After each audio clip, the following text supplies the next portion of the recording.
Capítulo 5. Con los nervios tensos como las cuerdas de un arpa, Aileen esperó en el patio a que sacaran de los establos a su yegua ensillada, y a su lado, al semental de Montbourne. Sus dientes castigaban su labio inferior mientras se recordaba, una y otra vez, que debía ser cortés con su guardián, pues de lo contrario, su plan se iría al traste. Segura de que su salida acabaría en fracaso, rezó para que le enviara su arrepentimiento. Luchar contra un jabalí podría resultar una tarea mucho más fácil que adoptar una actitud civilizada con aquel hombre.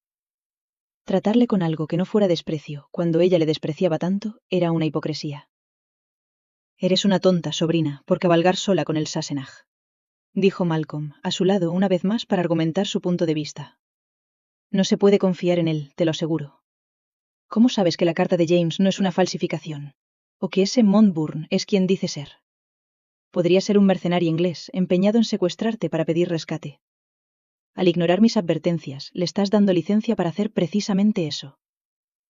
Cansada de las constantes arengas de su tío, cuyas palabras agoreras habían atacado sus oídos una y otra vez durante el último cuarto de hora, Aileen se volvió contra él. «Te digo que no ocurrirá nada. Cabalgaremos solos. Si tuviera la intención de secuestrarme, como tú insinúas, ¿crees que dejaría a sus hombres dentro de estas murallas? ¿Cuál sería su propósito? Les dejaría atrás para que pudieran abatirnos». Aileen rió abiertamente. «Ridículo, tío. Nos supera en número varias veces. No podría ganar si tuvieran que pelear.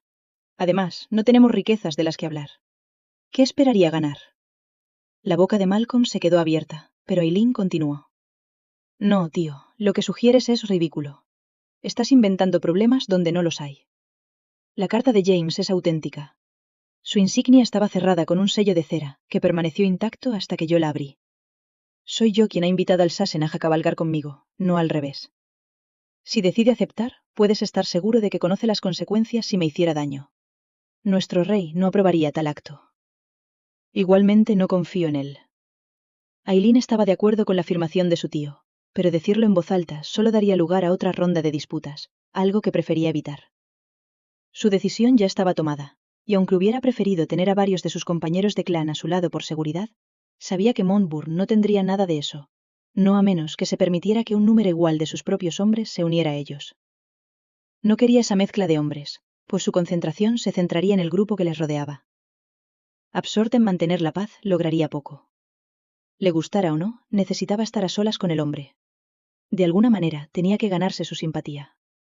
Dada su arrogancia, se preguntó tardíamente si poseía tal emoción. Por el rabillo del ojo, vio al hombre de sus pensamientos salir de la sala, con el caballero a su lado. «No discutas más conmigo, tío, pues está decidido. Cabalgaremos solos. Pero si te tranquiliza, que sepas que dentro de mi bota llevo un puñal. Si los Sassenach se acercan demasiado, no dudaré en usarlo». Con la mirada fija en Aileen y su tío, Jonathan observó la expresión adusta en el rostro de Malcolm. «Parece que hay un desacuerdo entre ellos», comentó a Sir John. «Algo me dice que la disputa tiene su origen en el hecho de que su sobrina y yo debemos cabalgar sin vigilancia». El caballero rió entre dientes. «Dada su notoriedad con el sexo opuesto, no puedo decir que cuestione del todo las dudas del hombre a la hora de permitirle tal libertad. ¿Puedo preguntar si la chica corre algún riesgo?». Jonathan se detuvo bruscamente, al igual que el caballero, con lo que el conde lanzó una dura mirada a su compañero. Por alguna razón, se había sentido ofendido ante la pregunta del hombre. Su reputación era bien conocida. Un monje. Jonathan definitivamente no lo era. Pero tampoco era un conocedor de jóvenes inocentes. «No estamos en la corte, Sir John, donde machos y mujeres retozan abiertamente, con un comportamiento lascivo sin control. Estamos en el castillo de McNamara», dijo, con tono molesto. «Sé que mis amantes tienen fama de ascender a más de varias veintenas, una exageración alimentada por las malas lenguas. Debido a ello, se me ha calificado de mujeriego. Pero sepa esto. Sumadas, mis amantes no han sido más de una docena. Y eso incluye a la que me llevó a la madurez cuando tenía 15 años. Soy de lo más selectivo, Sir John, y puedo asegurarle que mis intereses no se prestan a vírgenes inexpertas. No después de lo que había sufrido de su difunta esposa. Lady McNamara está muy segura conmigo. Maldita sea, hombre, ella es mi pupila, no mi amante». «Le pido perdón, señor», declaró Sir John. «No era mi intención ofenderle. Mis palabras, aunque dichas descuidadamente, saltaron a la mente simplemente porque, por la expresión de su tío, diría que no confía en usted. Jonathan miró de nuevo a Malcolm. Sí, estuvo de acuerdo. Al hombre no le agrada en absoluto el acuerdo. Asegúrate de que cuando Lady McNamara y yo hayamos abandonado el castillo, no nos siga. Tenga la seguridad de que no lo hará, prometió Sir John. Al comprobar que el caballero parecía repentinamente retraído, Jonathan se sintió contrito por la ferocidad de su ataque. Normalmente aceptaba cualquier burla que le llegara de buen tono, riéndose de sí mismo tan ruidosamente como lo hacían los demás, especialmente cuando la broma tenía que ver con su destreza masculina. Pero por alguna extraña razón, no toleraba ningún desafío sobre sus intenciones hacia Lady McNamara. Cualquiera que fuera su causa, no podía negarse. Jonathan se había vuelto muy protector con su pupila. Cuando los dos hombres se acercaron a ellos, Aileen oyó decir a Malcolm: «Conspiran, te lo aseguro». Cerró los ojos y respiró limpiamente. Al soltar el aire, parte de su creciente ira brotó de ella. «No es más que tu imaginación. Ahora, ponte a trabajar y ocúpate de las monturas».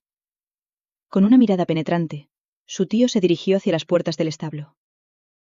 «Buenos días, milady», la saludó Jonathan, acercándose por detrás de Aileen. «¿Está lista para nuestro paseo?» Sobresaltada, pues su atención estaba clavada en su tío, Aileen giró en redondo. Atrapada por sus llamativos ojos azules, no pudo hacer otra cosa que mirarlos fijamente. Eran irresistibles, y mientras lo miraba, pensó que podría hacer cualquier cosa que él le pidiera. Cualquier cosa. Con la mente distraída por los desvaríos de Malcolm, había tenido poco tiempo para fortalecer sus sentidos. De ahí que su interés femenino fuera en aumento. Una amplia sonrisa se extendió por su rostro bronceado. Su piel inmaculada ahora irradiaba un tono rosado en lugar del verde enfermizo al que se había acostumbrado. Parpadeando, Aileen supo que debía responder. «Será solo un momento», dijo. Su voz sonaba extrañamente sin aliento. «Tan pronto como las monturas estén listas, nos pondremos en camino». «Excelente», respondió Jonathan, pareciendo no darse cuenta de su reacción. «Estoy ansioso por ver lo que nos espera. Tal vez nuestra salida me convenza de que hay algo que vale la pena encontrar en este páramo que de otro modo sería estéril. Basándome en lo que he visto hasta ahora, no entiendo por qué los escoceses lo protegéis tan férreamente». Aileen recuperó rápidamente la cordura. El hombre lucía su superioridad como un indigente lo haría con un manto de hilos de oro. El pavo real pavoneándose.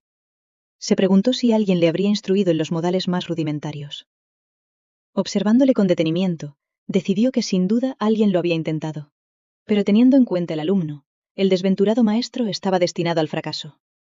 Miserablemente, además.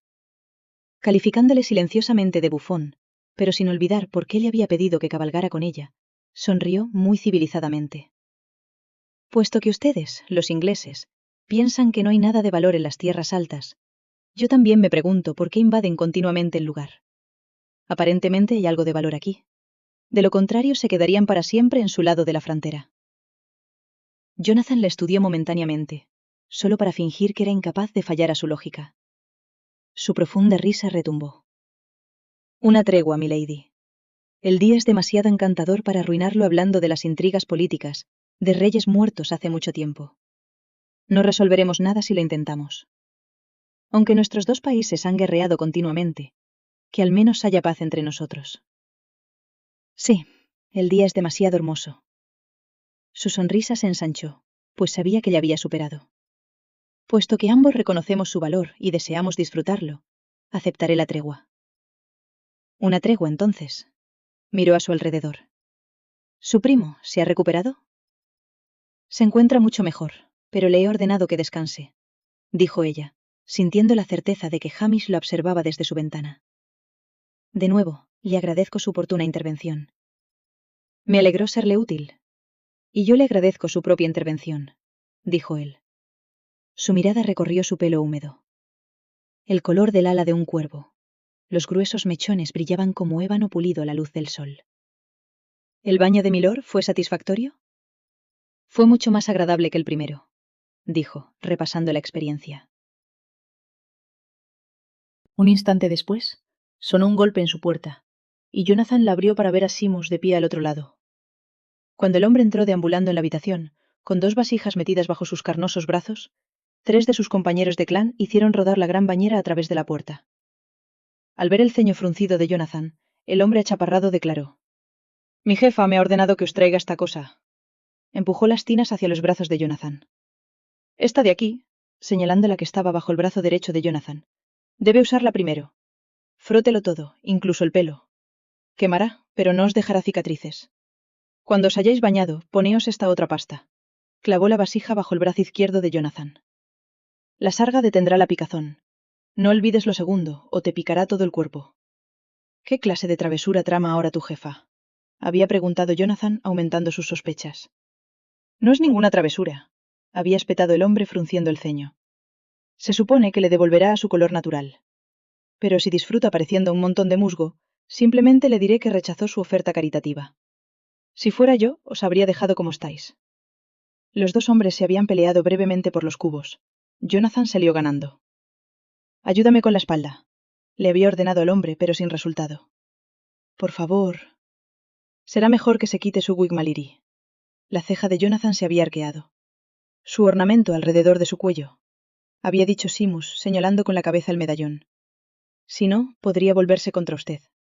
La incertidumbre había parpadeado en los ojos de Jonathan. Sin embargo, había cumplido. Se había pasado la cadena por la cabeza y luego la había dejado a un lado. Un glóbulo frío de pasta aceitosa había golpeado su piel, y el hombre en cuclillas se la frotó rápidamente por la espalda. «Usted puede hacer el resto», había dicho haciéndose a un lado.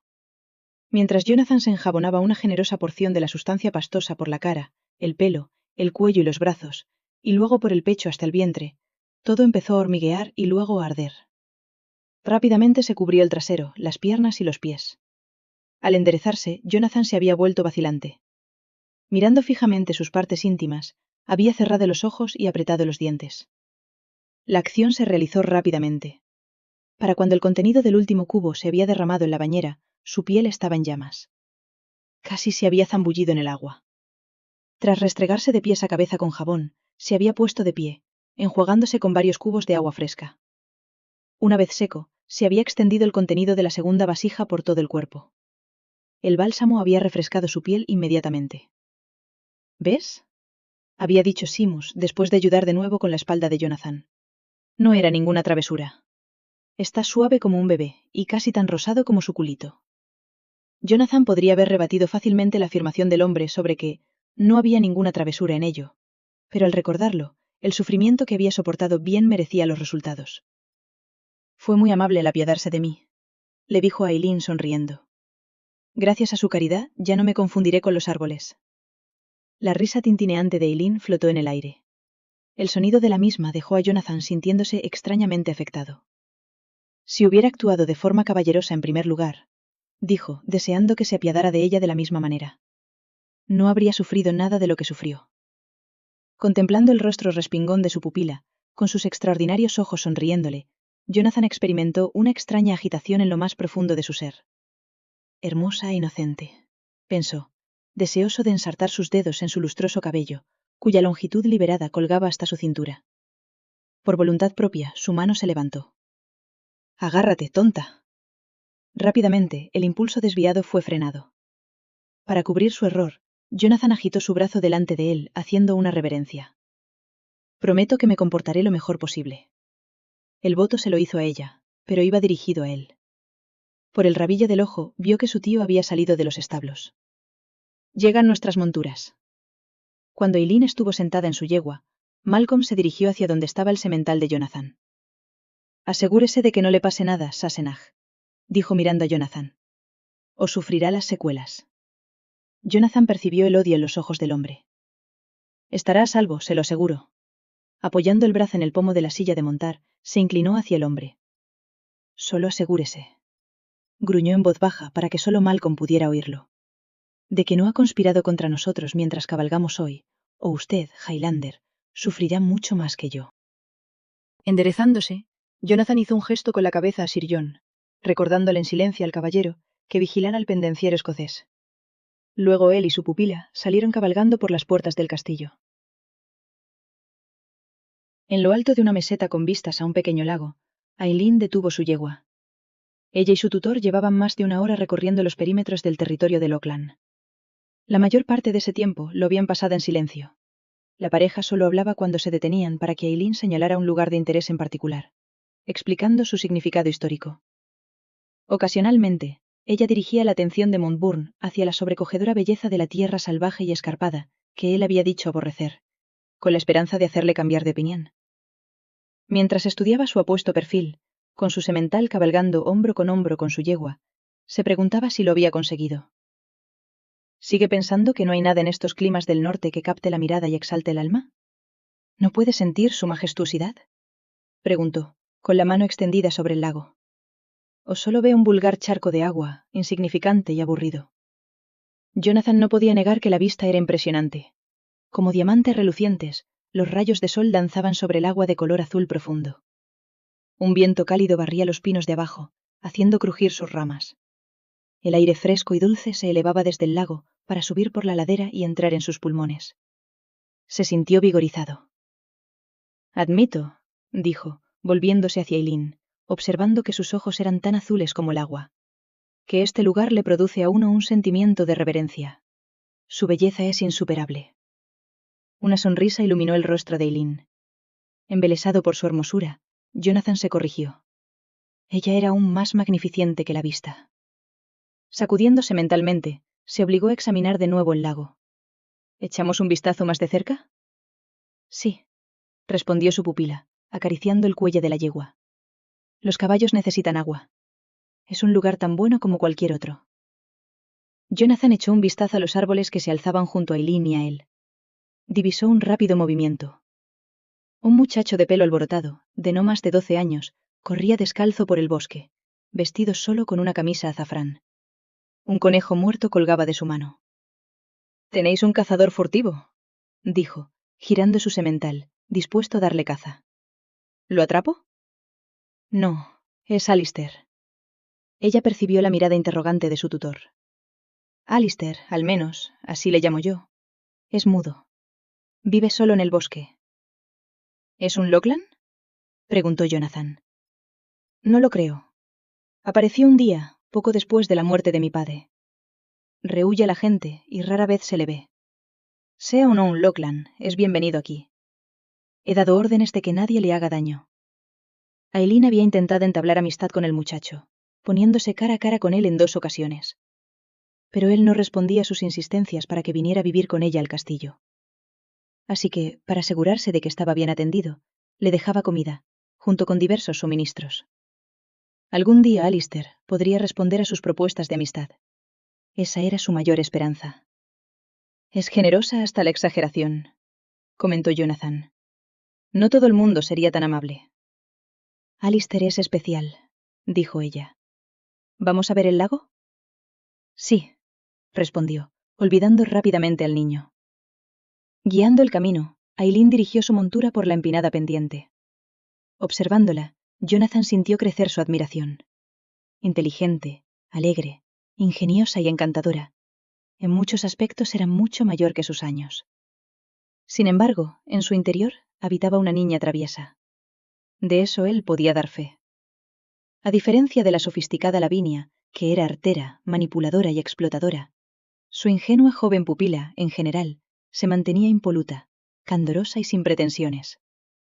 Sin embargo, por la naturaleza de su sexo, él sabía que ella era capaz de utilizar sus artimañas femeninas, con la esperanza de maniobrarle tan expertamente como lo hacía con su caballo, para conseguir lo que más deseaba. Al fin y al cabo, era una mujer. La salida, dedujo, estaba destinada a fomentar su compasión y ganarse su simpatía. Una vez conseguida, cuando llegara el momento de elegir esposo, ella podría contar con que él se mostraría caritativo al hacer su elección. Hasta el momento, su plan estaba funcionando. En buena conciencia, se negaba a comprometerla con cualquiera. El hombre debía ser claramente uno de una calidad excepcional, dispuesto a anteponer los intereses de Eileen a los suyos propios. Rezaba por poder tener a un hombre así, pensó Jonathan, y con premura. Pues a pesar de su cambio de opinión sobre la tierra de los escoceses, pues su belleza agreste era innegable, seguía añorando su amada Inglaterra y todo lo que le era familiar. Nada deseaba más que volver a casa. Las monturas llegaron por fin a terreno llano, y se les permitió rienda suelta. En un rápido galope, los caballos se dirigieron hacia la orilla, deteniéndose al borde del agua.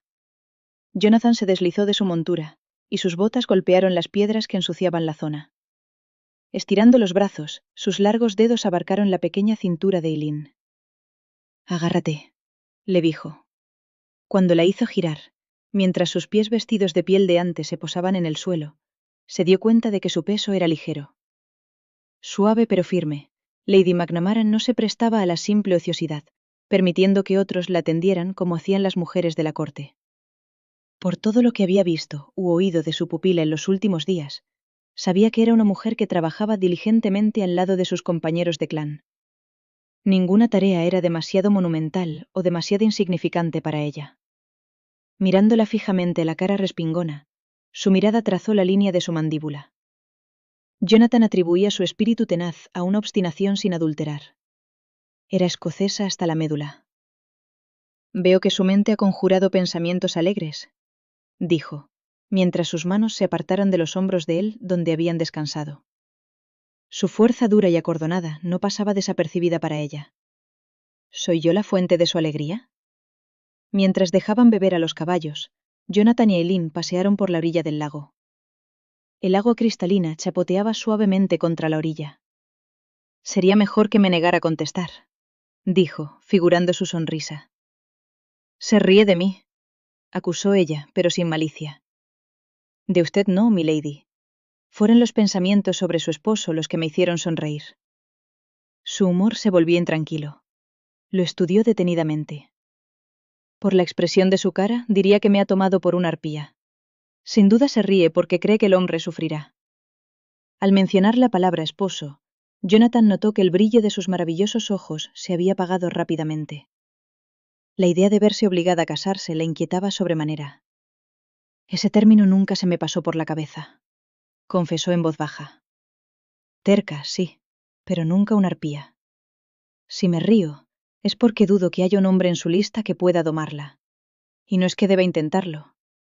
De mente y de espíritu es una mujer fuerte, Eileen Lockland, y necesita un hombre igual de fuerte, para que enriquezca su vida. Si fuera menos, le destruiría, lenta y seguramente. ¿Cree que encontraré un hombre así para usted?» Eileen sintió que se le quitaba un peso de encima. El inglés parecía de lo más comprensivo. Su preocupación por su bienestar era casi igual a la suya propia.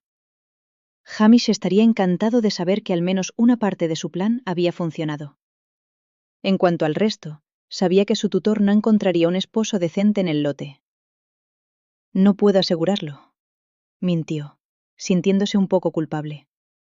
No sabía por qué le molestaba la mentira, sobre todo cuando era su futuro el que estaba amenazado, pero así era. «Supongo que tendremos que esperar y ver». «Supongo que lo haremos», dijo él, con una suave sonrisa en los labios. Su paso se ralentizó hasta detenerse. También lo hizo Eileen. «Sepa esto, milady. Pienso apiadarme de usted. En lugar de elegir al fiel hombre que cumpla los criterios de James, seré muy selectivo. No puedo ignorar los requisitos de mi rey, pero le aseguro que su esposo será alguien a quien pueda soportar. Tal vez incluso aprender a amar. Con suerte, será todo lo hombre que yo propuse que fuera». Una sonrisa cautivadora iluminó todo el rostro de Eileen. A Jonathan se le cortó la respiración en el pecho. Por alguna razón, su pupila causaba estragos en sus emociones, algo que ninguna mujer había hecho antes. Enfadado por haber perdido de nuevo la compostura, trató de destruir su placer. «Veo que se alegre de que su argucia haya funcionado». Eileen se puso seria. «¿Argucia?», preguntó con recelo, prestando atención a su expresión irónica, preguntándose cuánto sabía él. «No sé a qué se refiere». Jonathan notó que sus ojos se negaban a sostener los de él. «Usted evade la verdad». «¿Me está acusando de tratarlo con falsedad?» «Habéis maquinado, tanto usted como su primo. Habéis maquinado desde el momento de mi llegada, y sobre todo, desde que leísteis la carta de James. No soy tan tonto como para creer que vuestro repentino cambio de actitud no está alimentado por una necesidad egoísta. Si tal transformación no hubiera prometido beneficiarla, dudo que se hubiera producido. usted seguiría pensando en formas de causarme vergüenza. Mi pregunta es, puesto que he jurado ser selectivo a la hora de elegirle marido, ¿volverá a tratarme con la misma descortesía e insolencia que antes? Eileen se había prometido a sí misma que se mantendría cortés, pero sus palabras consiguieron avivar su ira. Se merecía lo que le pasó, afirmó, importándole poco si todo su plan se iba al traste. Fue arrogante y descarado. Y usted fue descortés e insensible. Usted lo provocó, se defendió ella. De camino al castillo, ¿no se sentó en lo alto de su caballo y me miró con aire de superioridad? ¿No me menospreció y se burló de mí como si fuera una cualquiera con la que se pudiera acostar fácilmente al lanzamiento de una moneda? Tal vez penséis excusaros porque entonces no conocíais mi identidad, pero ninguna mujer, ya sea campesina o reina, debería ser tratada de forma tan condescendiente por ningún hombre. Milord, es la razón por la que le hicieron sentarse bajo la lluvia. Atrapado por su mirada acusadora, Jonathan apreció la verdad de sus palabras.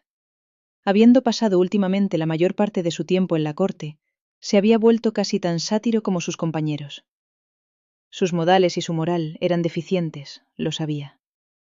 Se había propuesto dar marcha atrás, descontento con lo que había llegado a ser. Por eso había vuelto a Monburn y al norte de Inglaterra. Quizá había llegado el momento de promulgar ese cambio. Su rostro reflejaba su culpabilidad. Le tocó a él apartar la mirada.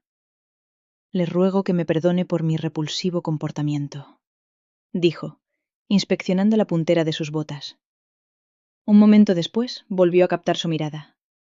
Mis acciones hacia usted fueron viles, bajas. Como usted ha dicho, ninguna mujer merece ser tratada de forma tan lasciva, sean cuales sean sus circunstancias. No ha tratado mucho mejor al resto de los míos. No, no lo he hecho, admitió. Debo confesar que, por las historias que había oído sobre los montañeses, había anticipado que el clan Lochlann era un grupo salvaje, maleducado y con poca moral. Calló, sabiendo que en ese punto él debía ser el último en juzgar a los demás. Incluso me imaginé a todos ustedes corriendo desnudos por estas colinas, continuó. Fue mal concebido por mi parte sacar tales conclusiones, basándome únicamente en los cuentos difundidos por mis compatriotas. No excusa en modo alguno mis acciones, pero quiero que lo sepa. No tenía ningún deseo de venir aquí. Me lo habían ordenado y, debido a ello, mi estado de ánimo se había vuelto excesivamente feo. Mientras cabalgaba hacia el norte, mi beligerancia aumentaba con cada kilómetro que pasaba. De ahí mi conducta reprobable por todas partes. El arrogante y descarado patán al que conoció por primera vez no es en realidad mi verdadero yo. ¿Quién es usted entonces?, preguntó ella, siguiendo de nuevo la orilla del agua. Jonathan paseó junto a ella. Un inglés de noble cuna que suele ser bastante amigable, pero que desearía no haber sido llamado a filas por su rey. Se siente muy orgulloso de su herencia. Supongo que por ello se cree un hombre sin defecto. Jonathan. Ser inglés no me hace perfecto. Ya ha sido testigo de algunos de mis rasgos más desagradables. ¿Hay otros?, preguntó incrédula, deteniéndose en seco. Su mirada desorbitada atrajo una rápida sonrisa de Jonathan, que se detuvo a su lado. Sí, hay otro. Mi temperamento, cuando se excita, es altamente volátil. Su empuje es algo que nadie desearía soportar. Muy parecido a una tempestad, comentó ella. Mucho peor, concedió él. Tendré en cuenta su advertencia, dijo ella, y luego pensó en la lista.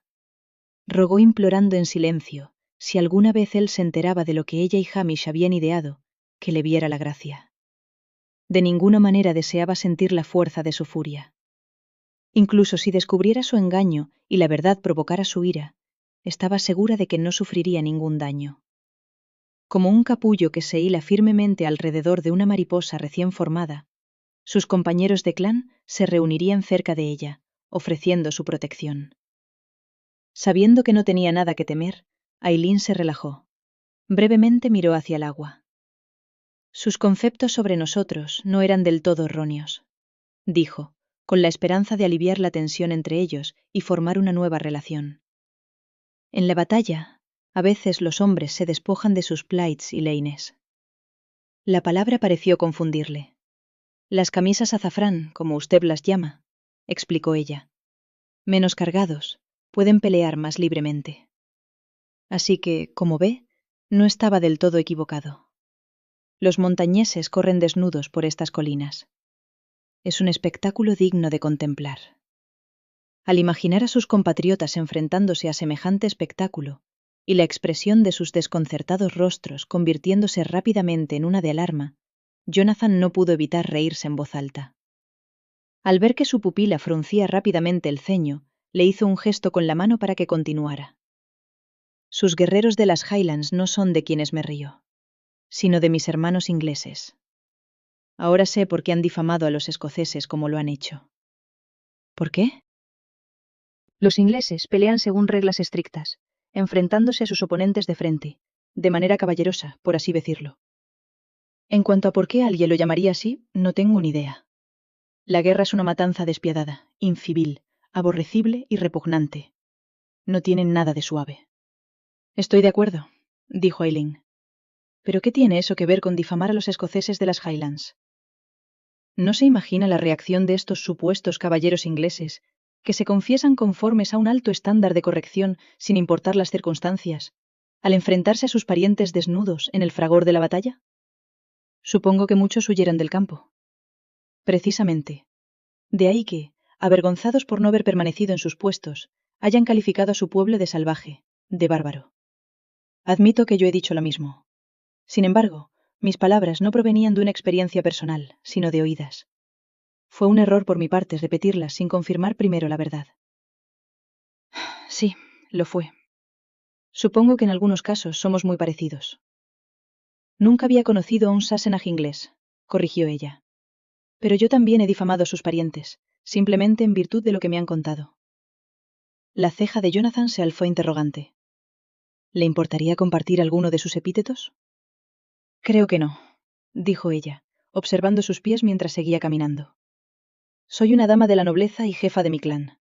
No sería apropiado repetir en voz alta palabras tan poco elegantes. La profunda risa de su tutor surcó el aire. Pero supongo que aún pretende usarlas en voz baja, ¿verdad? Tal vez, dijo ella mirándole. Pero solo cuando me provocan. La risa de Jonathan se apaciguó, y caminaron en silencio durante un momento. Debería saber que los escoceses suelen ser generosos, amistosos y cariñosos, dijo ella. Pero teniendo en cuenta la historia entre nuestras dos naciones, somos naturalmente desconfiados. Se detuvo y le miró. Jonathan se acercó a su lado. Desea mantener la paz entre nosotros.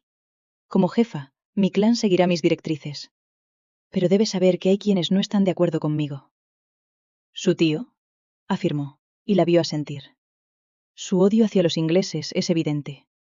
Dudo que le haga cambiar de opinión. Es de la vieja opinión de que se debe permitir a los clanes de las Highlands practicar el autogobierno. Se eriza ante la menor mención de James o de la corona. Es la razón por la que ha reaccionado de la forma en que lo ha hecho a su presencia aquí. Por eso, y porque es inglés. ¿Cuál era la postura de su padre al respecto? Preguntó con verdadero interés. Conocedor ya de parte de la historia del clan Lachlan por la carta de James, Jonathan deseaba escuchar el relato de voz de la propia pupila. Con suerte, podría darle alguna idea de a qué se enfrentaba, tanto por parte de ella como del militante Malcolm. ¿Pensaba lo mismo que su tío? Hace mucho tiempo, cuando era más joven, pensaba casi lo mismo. Pero sus pensamientos cambiaron lentamente con los años. Se cansó de la guerra, de la destrucción, pero sobre todo de la pérdida de vidas humanas. Como usted sabe, si los montañeses no estaban luchando contra los ingleses, estaban luchando contra su rey. Y cuando se cansaban de eso, luchaban entre ellos. Mi padre se había impacientado con las continuas matanzas. Deseaba la paz. Cuando los jefes de clan fueron apresados en Mull, él estaba entre los encarcelados. Después de casi un año, también estuvo entre los primeros liberados, tras haber jurado lealtad a nuestro rey. Si James hubiera sido consciente de los sentimientos de mi padre, que no deseaba otra cosa que poner fin a los disturbios, mi padre podría haber sido liberado en el momento de su captura. A su regreso, todo pareció remediarse. La mayoría de los ancianos del clan apoyaron su postura. Apenas 6 meses después, murió. Jonathan oyó el resquemor en su voz, vio el brillo de las lágrimas en sus ojos. Aún lloraba su padre, era muy evidente. Extrañamente, le dolía el corazón por ella. Su mano capturó el brazo de ella, y mientras sus largos dedos presionaban suavemente, dijo: «Me entristece que haya sufrido tal pérdida. Mis padres, primero uno, luego el otro, también han pasado de esta vida. Siempre les echaré de menos, pero la gran pena que sentí al principio ya no pesa tanto como antes. El tiempo acabará aliviando la pesadez de su corazón, y los buenos recuerdos ocuparán su lugar. Sepa que es así». «¿Ya no tiene familia?», preguntó. La mirada en los ojos de Jonathan se volvió distante. Luego pareció volver al presente. «Ninguna de la que hablar», respondió. «Fui hijo único. Estoy solo». El viento rozaba el lago. El pelo de Aileen se agitaba sobre su cara. Alargando la mano para apartarle los mechones de los ojos, Jonathan le sonrió con ternura. «No se inquiete, pequeña. La alegría volverá a llenar su corazón algún día. Se lo prometo». Cuando ella se acomodó los mechones errantes detrás del hombro una vez más, la mano de él se retiró. Se miraron durante un tiempo indefinido, y Aileen no pudo evitar sentir una camaradería irrefutable con este hombre. Su afectuosa actitud la sorprendió al principio. Luego, al darse cuenta de que su preocupación era genuina, se sintió reconfortada. Por sangre, estaban destinados a oponerse el uno al otro, pero en virtud de su pérdida mutua, ahora estaban estrechamente vinculados. Pocos podían comprender semejante vínculo, no a menos que fueran almas similares, como sin duda lo eran Aileen y Jonathan. Por experiencia sé que lo que dice es cierto. Sin embargo, esta vez parece mucho peor que la primera. ¿Su madre también ha fallecido?, preguntó, seguro de ello, pues seguramente habría conocido a la mujer si viviera. Sí, susurró Aileen. Murió cuando yo tenía 4 años. No la recuerdo muy bien, salvo que tenía una voz suave y que su pelo era igual al mío. Su risa es lo que más recuerdo, siempre ligera y alegre. Mi padre decía que yo era la imagen exacta de ella. Fue hace tanto tiempo que no recuerdo su rostro. Murió al dar a luz. Mi hermano nació muerto. Naturalmente usted se hizo muy amiga de su padre, afirmó. Sí, bastante cercano. ¿Su muerte tenía mala salud?, preguntó él, pensando que si ella hablaba de su padre, podría aliviar parte de su pena. No, era muy robusto y corpulento. Es por lo que no puedo aceptar que se haya ido. No estuvo enfermo ni un solo día de su vida. No hasta el último. Se quedó mirando el lago, recordando el día como si fuera ayer. Había terminado su comida del mediodía, y los dos subimos los escalones que conducían a su cámara. Cerca de la cima se mareó, y se agarró a la pared por miedo a caerse. Varios miembros del clan me ayudaron a llevarlo a su cama, donde se quejaba de boca seca y ardor de estómago. Su sed era intensa, no se calmaba. Él enfermó violentamente y maldijo la carne que había comido. No pasó mucho tiempo hasta que su charla empezó a divagar. Él sufría delirios, insistiendo en que mi madre estaba en la habitación, diciéndole que pronto se reuniría con ella. En su último momento de lucidez, llamó a los ancianos y me nombró su sucesora. 1 hora más tarde, cayó en un profundo sueño. A medianoche ya se había ido. Un ceño fruncido arrugó la frente de Jonathan. ¿Alguien más enfermó? La atención de Aileen giró hacia Jonathan. Varios, pero ni de lejos tan enfermos como mi padre. Todos sobrevivieron. ¿Estaba su tío entre ellos? Sí, pero el envenenamiento no le afectó tanto como al resto. ¿Por qué lo pregunta? El envenenamiento era cierto, pensó Jonathan, pero no procedía de un trozo de carne contaminado que hubiera estado colgado demasiado tiempo. Belladona, decidió, conociendo los síntomas.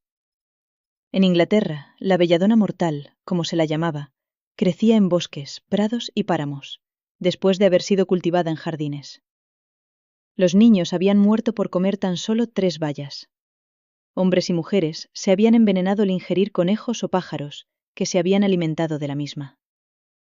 Era posible que la caza se hubiera contaminado con ellas. Pero, ¿por qué había muerto el padre de Eileen cuando todos los demás se habían recuperado? Solo era curiosidad, dijo, guardándose sus sospechas. ¿Esperaba ser nombrada su sucesora? ¿No suele recaer el título en un varón? Nuestras leyes de selección se basan en el tanismo. No había herederos varones. Ella vio que estaba confuso. Si está pensando en Hamish o Malcolm, debo explicárselo. No todos estamos estrechamente emparentados y simplemente utilizamos el apellido Lockland para evitar confusiones. Hamish es mi primo tercero, y mi tío es hermano de mi padre solo por la mitad. No compartieron ni el mismo bisabuelo, ni el mismo abuelo, ni el mismo padre. Poco después de la muerte de mi abuelo, mi abuela se volvió a casar. Malcolm es producto de ese matrimonio. Había casi 20 años de diferencia entre Malcolm y mi padre. Y no tiene derecho al título porque no está en la línea de descendencia masculina directa. Cada uno de mis antepasados, desde mi tatarabuelo hasta mi padre, tuvo un heredero. Todos eran hijos varones, excepto yo. Cualquier varón que tenga la fuerza, la edad y el carácter, y que comparta el mismo bisabuelo que fue jefe en una época, podría optar al título. En este caso, nadie puede reclamar tal derecho, excepto yo. Pero es evidente que usted no es varón. Bajo su apreciación masculina, Eileen sintió que el calor subía a sus mejillas. Nerviosa, apartó la mirada. No, no lo soy. Si mi hermano hubiera vivido, habría tenido el único derecho verdadero, pero por edad habría sido demasiado joven. Además, nada de eso importa. Por derecho, el jefe puede designar a su propio sucesor, que es lo que hizo mi padre. Los ancianos del clan me aceptaron como jefa, al igual que James. Su mirada recuperó la de él. Pero nuestro rey, al parecer, se lo está pensando mejor. Ahora desea asignarme un marido. ¿Cree que soy demasiado débil para mantener la promesa que hizo mi padre? ¿Apoyaron todos los miembros de su clan su nombramiento como jefa? Hubo alguna discusión sobre si una mujer podía o no hacer la tarea de un hombre, pero las protestas fueron pocas. Pero esas pocas podrían causar los mayores problemas, contraatacó Jonathan. Quizá nuestro rey crea, y sabiamente debo añadir, que si Lockland de Lockland tiene a su lado a un hombre fuerte y leal, nadie intentará usurpar su autoridad. Por lo tanto, es seguro que se cumplirá la promesa de su padre. La ira de Eileen aumentó. Es la vanidad masculina la que habla aquí. Los hombres sois todos iguales. ¿Os imagináis que una mujer no es más que una tonta de mente simple, que no puede hacer otra cosa que coser sus bordados, cuidar su jardín y preocuparse por su pelo y su ropa? Tratáis de protegernos, creyendo que somos débiles, que nos desmayamos ante la menor cosa. Es una farsa, puedo afirmar. Por lo que he visto en la corte, debo discrepar. En algo, pensó, teniendo en cuenta que muchas de las intrigas que allí se desarrollaban eran perpetradas por mujeres. No eran todas tan frágiles como al género masculino le gustaría creer.